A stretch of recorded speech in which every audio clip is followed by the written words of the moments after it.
Hi guys, today I am just wanting to do a video on my ayahuasca experience.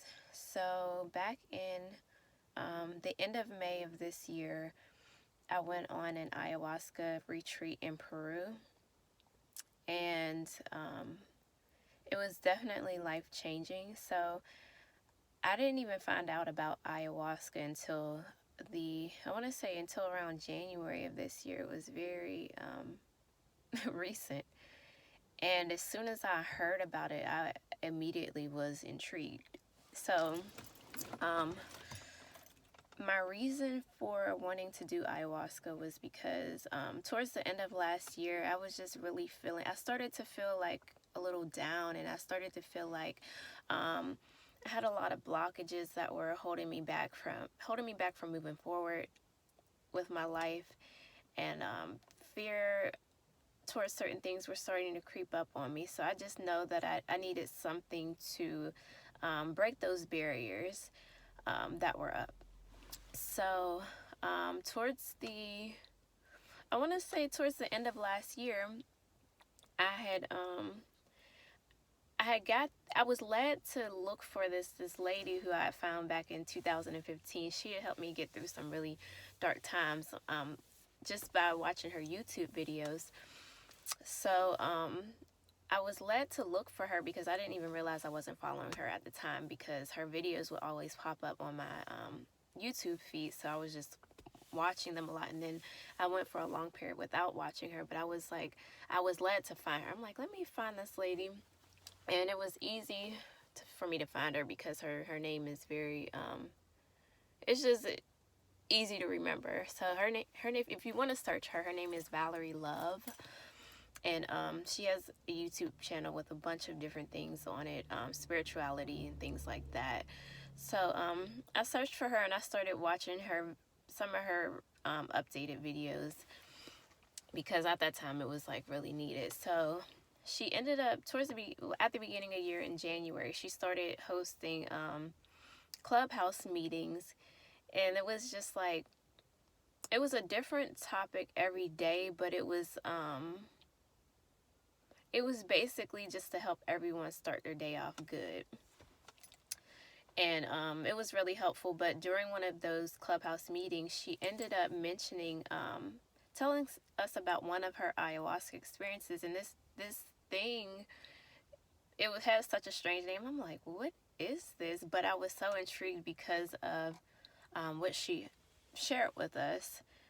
Um, I really don't know what it was that really drew me to it, but I just started doing a lot of research on it, and I became obsessed with it. I watched a lot of videos on YouTube about other people's experiences, and I just knew that this was the next logical thing that I needed to experience in my life. So later on, no, at first I was searching for I heard about, what is the one in, I heard about one that was in Puerto Rico, I think.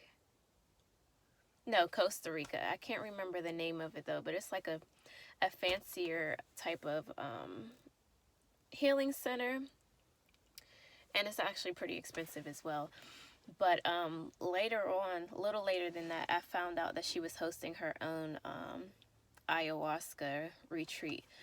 So I ended up joining in on that because all of the signs led me to know that I was supposed to be with that group of people for my experience. So like, I would say the journey or the healing process begins once you say yes to actually doing ayahuasca or having the experience. Because as soon as I was like, this is what I'm doing, I'm going. Even though at first I didn't really know exactly where I was going or how I was getting there, I just knew I was gonna do it. That healing process starts then, and what I mean by that is a lot of things start to surface that you need to deal with before you get there. It's pretty interesting, but it's very helpful. Another thing that I will say is magical things begin to happen as far as like just receiving signs and stuff. So the reason why I knew I needed to go to the retreat in Peru was because I ended up getting, the first thing was like I received a mango from the store, and I never ever look at the tag of where it's from, you know, where it has like the numbers and a barcode on it. I never ever look at that. I just take it off and wash it before I eat it. But for some reason, I was drawn to look at it this specific time, and it said Peru on it. I'm like, oh, this is a sign. So after that, the next thing was I was talking to my mom on the phone, and normally she always has like the news blasting in the background because she's just one of those type people who tunes into the news almost all day. And normally I don't pay attention to her background because I don't want to hear anything that's on the news because it's never anything good. So this one specific time I was talking to her, I was hearing what did I hear? I heard Cusco, which is a city in Peru, and then I also heard somebody say Machu Picchu, and I'm like, did I just hear Machu Picchu and Cusco? And then she started laughing. She was like, yeah. I was like, this is another sign I'm going to Peru. And then after that, it was just things coming up that I needed to deal with before I went. And then I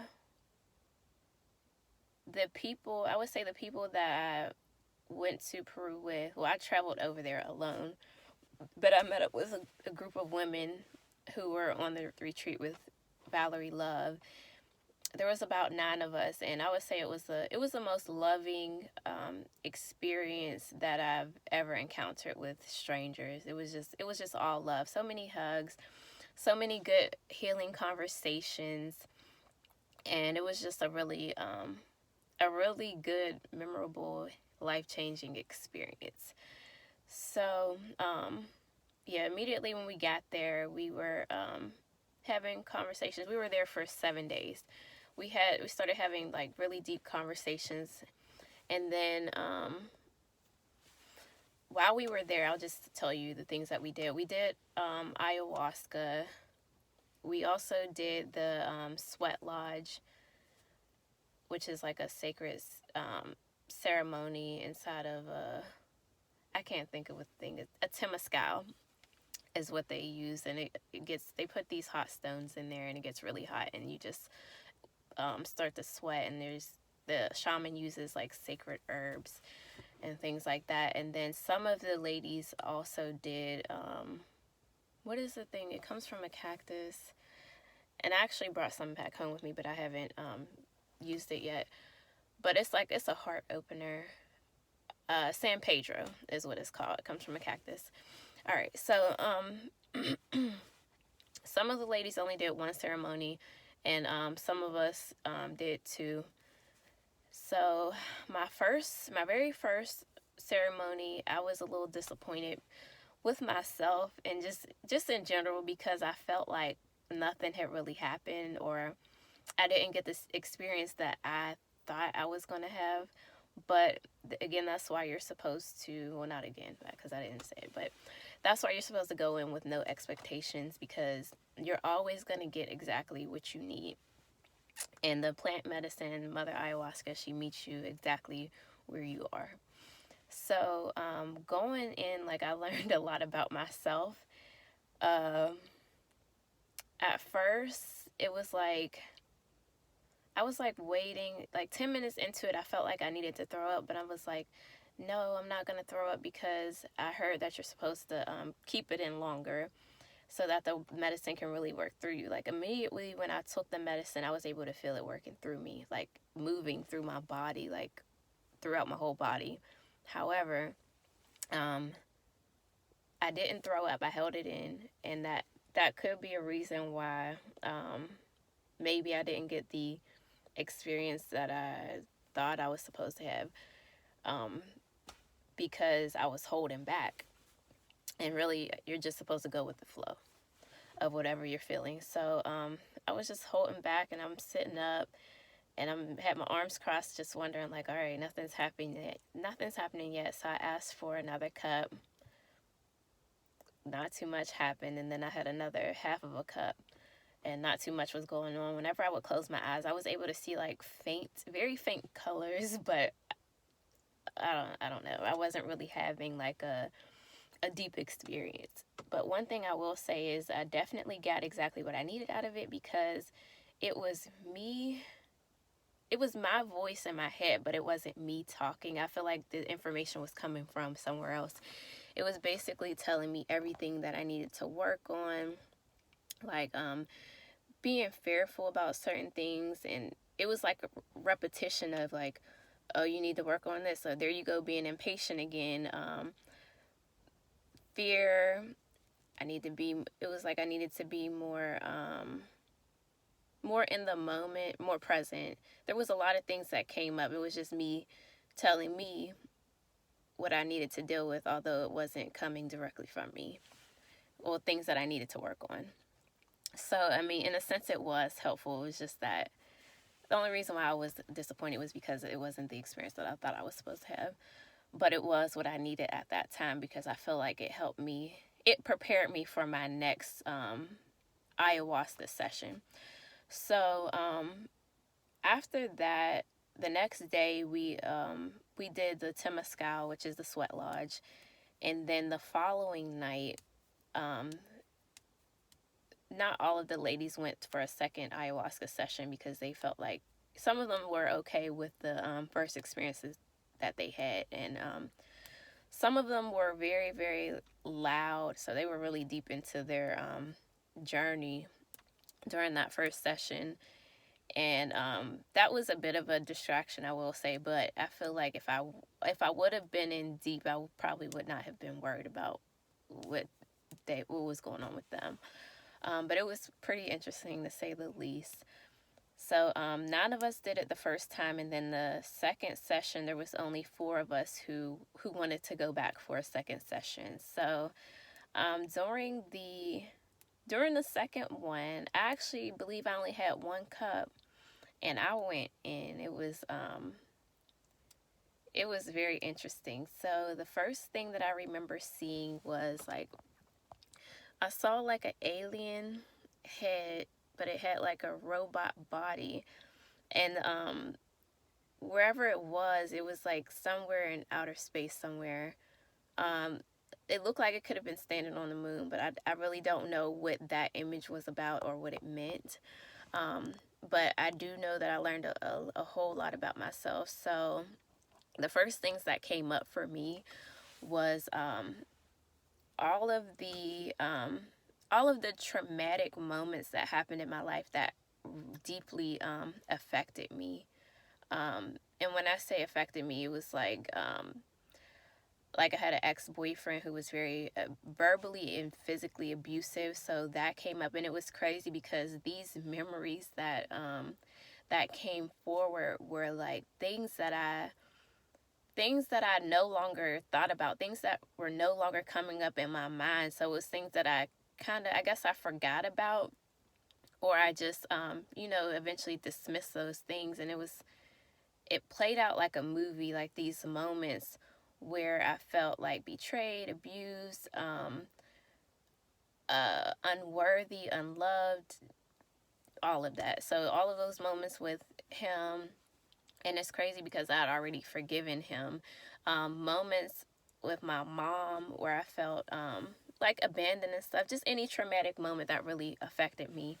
My dad, like I learned that my dad was the reason why I was feeling, had these feelings of unworthiness and, the lack of confidence, because that was the first person who broke my heart, because he wasn't present and things like that. So it's very interesting because I had already forgiven my dad as well. And we were already, building a good relationship, or a better relationship.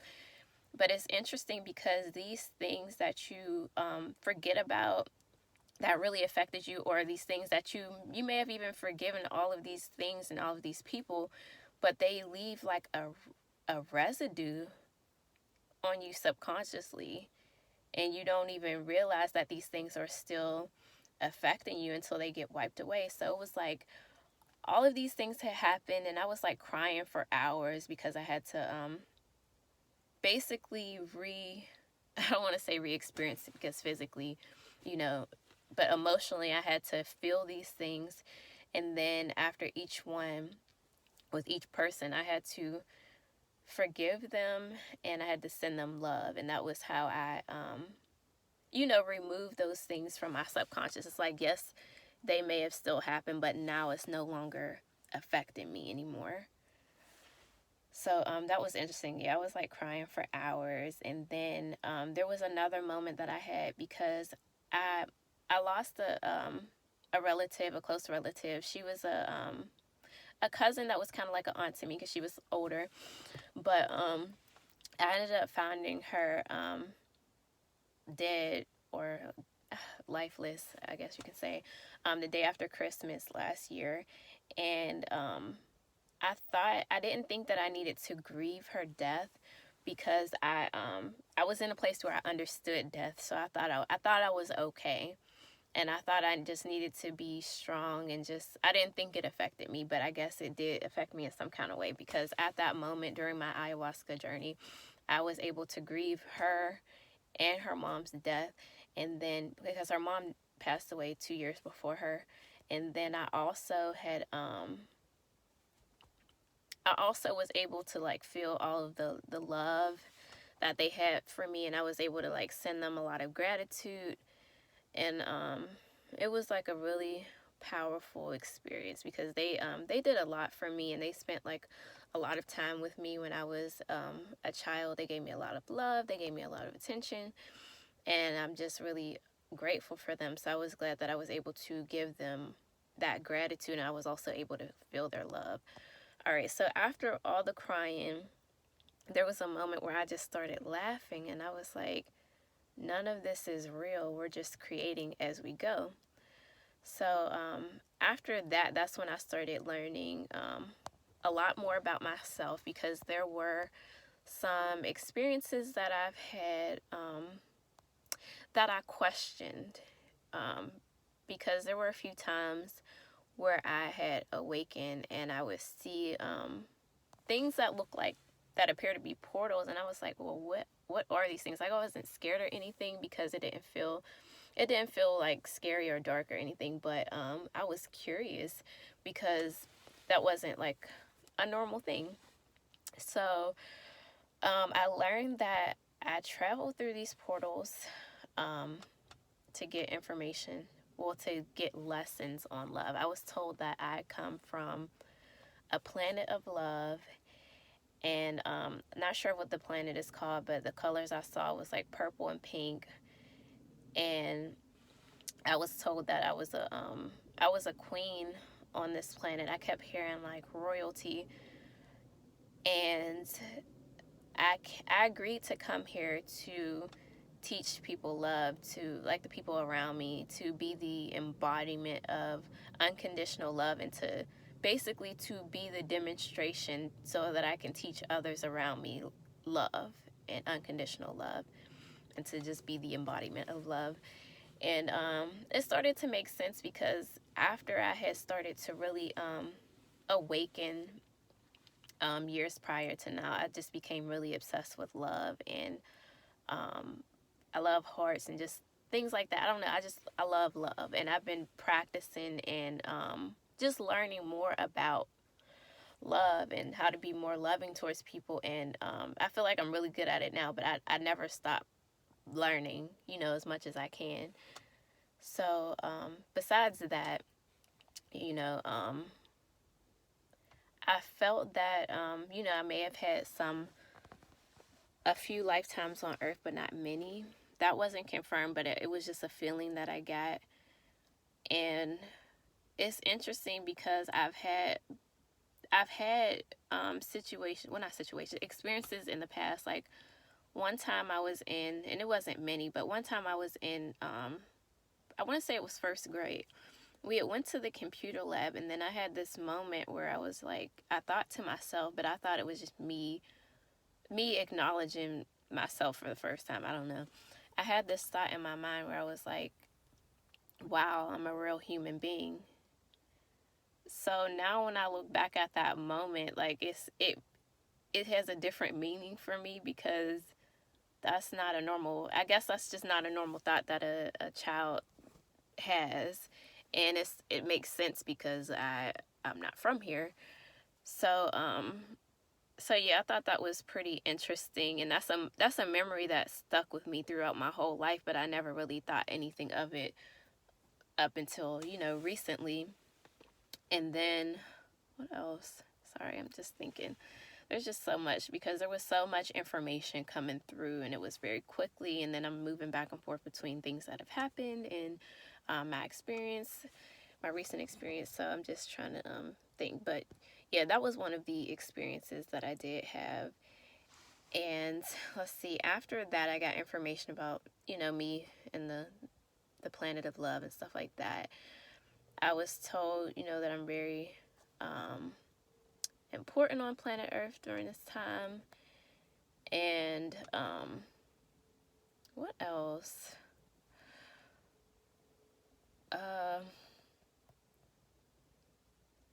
Sorry, I'm thinking. I'll just keep going with what I do remember, because it was so long. The experience lasted basically until the morning, or until I fell asleep. Oh yeah. So after that part with the whole planet thing, I started feeling like cold, like my face felt cold. We had these big heavy blankets on top of us, but my face started feeling really cold, and I had my eyes closed. So I was like, oh, I could feel the spirits around me. So I thought it was spirits around me, and it could have been. But the girl who was across from me, she said that she saw like beams of light coming out of my body, like blue, white, and gold. They were just shooting out of my body. And I thought that was interesting. And another thing that happened that was interesting was, at one moment when I opened my eyes because I felt like wind coming towards me. And it was the girl who was next to me, who was my roommate. I saw her, like her covers were like swoosh, like it was moving like this. And I was like, that's not her legs. I was like, what is going on? But later on, she said that she turned into like a mermaid or something, and with my physical eyes I was able to see like her covers moving like that, and she wasn't it wasn't her legs. Couldn't have been, the way it was moving. And then she also did say that there was like a snake, or she either turned into a snake, or there was a snake around her or by her, or something like that. I can't remember. But so that was either the mermaid fin or the snake. Not really sure, but I did see I did see those covers moving in a strange way. So I want to say, after those experiences, like everything was just, I was like, well, everything's so beautiful, and I started crying again. And like the shaman's wife, she was singing the Icaros. They were all singing at one point, but after a while they started taking turns, and she was walking around singing to us, just helping us get through our journeys. It was so beautiful, and I cried a little. I was like, oh, this is so beautiful, and I was just enjoying the moment. And then after that, I began to get a bunch of downloads from like messages for people that I know. And then I was also getting downloads from like people's deceased relatives about things, for just messages for them, basically. So another thing that I want to share is, because there was another message for me that I was given, because I want to say like 2 years ago, when I started meditating every day, it was my first time having experience receiving a message from someone's deceased relative. And assuming it was because I already had this ability within me that I just didn't know about, and because I was able to raise my vibration, that is probably why I was able to start having the experience then. And it happened a few times before I went on my trip. And between the 2 years, within those 2 years, it happened a few times. And it used to frighten me, because I guess because I wasn't used to it. And it just, even now it catches me off guard, but it doesn't scare me anymore. So it has happened more since then. And I was told during my ayahuasca journey that they said that I'm gonna receive more messages from spirits, and they told me that I don't have to I don't have to be afraid anymore because they always come with love. And it's true, like, it's never anything crazy. They always come with like a loving message, and they was just like, you're going to receive more messages, and your job is to pass it on to those people who it's for, because it's going to help with their healing. And I was just like, okay, like, I don't have to be afraid anymore. And I was also just told overall that I don't have to hold on to those just all of those negative experiences anymore that I guess I was subconsciously holding on to. So I would say that was definitely the end of my journey. Yeah, the rest of the night was just me receiving messages for people, and early in the morning whenever I came out of it or woke up, because at one point I think I did go to sleep, I just began writing in my journal all of the things that I was able to remember, and all of the messages for that I received for other people. I wrote it down, and later on that day I just started sending out text messages to those people, because I was just gonna like wait until I got home, but I was like, no, I feel like I need to send it now. And most people did respond. I didn't care if they responded or not. I just knew that I was doing what I was supposed to do by sending them the message. Some people didn't respond at all, but the people who did, they were like, most of them were like, thank you, I really needed to hear that. So yeah, there's no doubt in my mind that these things definitely happened, and these things were needed for myself and for others. And I'm just really thankful that I was able to have the experience. So there is one more thing that I do want to say. So when I agreed to even, when I said yes to having the ayahuasca experience, I promise you, I didn't have the money to go on that trip at all. But I knew I was going. So I feel like because I believed that I was going, and I told myself I was going, and I would, before I even had the money, whenever I would just have random conversations with people, like one time I got a massage for my birthday. And I'm like, yeah, I'm going on this trip. And I didn't even know if I was going to get, first of all, I didn't have the money. Two, I didn't know if I was even going to be accepted onto the trip, because I ended up, I didn't receive the money until like the final couple days that you were able to even register. And then after that, you have to go through like a interview with her to see if you get accepted to even go on the trip, to see if you're a good fit or whatever. And so she doesn't just allow anybody to travel. She hosts a lot of, Valerie Love, she hosts a lot of different retreats around the world. She travels a lot, and she invites people to come with her, which is really nice. And so yeah, I didn't know if I was going to even be able to, if I was going to get accepted, but I just knew I was going. So I went ahead and bought, whenever I did receive the money a couple days before registration was due, I bought my plane ticket to Peru, and then I registered. And I would say everything just fell into place, because I originally didn't have the money, and then I was just like, I'm going. And I was like, it put me in a place too, because normally I'm trying to control things, trying to force things through, trying to force things to work. And at that moment, like, I had no control. I was just like really calm about everything. I was like, if I'm meant to be there, I'm going to be there. And everything fell in place for me to go. I ended up receiving the funds to go, and it was a great time. And yeah, so if you're thinking about doing ayahuasca for good reasons, I would say definitely do it. Don't do it for any recreational purposes, because that's definitely not what it's for. It's a sacred plant medicine, and it is to be respected. And also, if you're just into traveling or connecting with people in the spiritual community, I would say definitely check out Valerie Love's channel, and there's plenty of opportunity because she's always hosting retreats. So definitely look up her channel. And I think that's all. I think that's all I got for y'all for now. Oh, I'll do a different video, like with the update of how things have